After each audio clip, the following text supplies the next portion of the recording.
Now comes your transmission line step matching. Whenever you are studying transmission lines, one unit will be dedicated to step matching.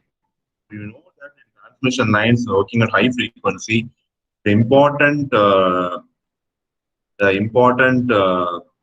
drawback is going to be reflection. On reflection, that is because you are operating the line at a very high frequency.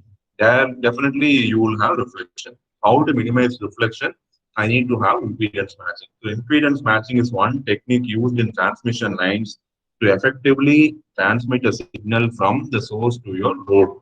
And this does not happen automatically. You have to create a transmission line to perform impedance matching. And remember, all the impedance matching techniques work at one particular single frequency only.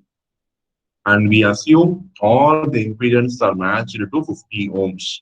That is what I told you, the standard value of impedance. See here, everything is matched. Even source impedance is 50 ohms, load impedance is 50 ohms, and everything is matched to 50 ohms. My network will appear to be matched from all the sides. So it will transfer maximum power from source to your load.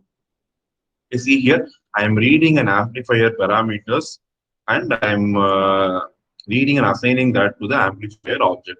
You know that whenever you are reading the S parameters of an amplifier, you need to check first whether the amplifier is stable or not. So you are performing a stability analysis and I am plotting the graph. I am plotting the graph to say whether the amplifier is stable or not. Then we are going to design this source impedance matching network, one at the input side, one at the output side. So an amplifier is going to have two ports, right?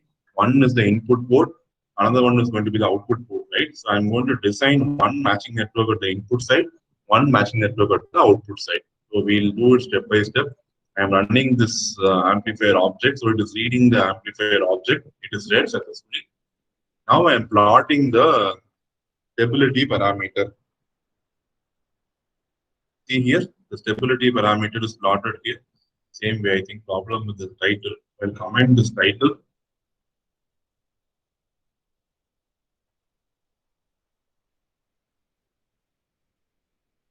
See here, the stability parameter is plotted here. So two stability parameters, mu and mu prime, I am plotting, and it is saying that the measured frequencies where the amplifier is not conditionally stable. Not unconditionally stable, it is conditionally stable. So these are the two frequencies over which the amplifier is going to be stable, 1 gigahertz to 1.1 gigahertz. So see here, the amplifier is unconditionally stable at all measured frequencies except these 2 points. So you should never ever think of driving your amplifier near to that frequency because the amplifier is going to be unstable at that point.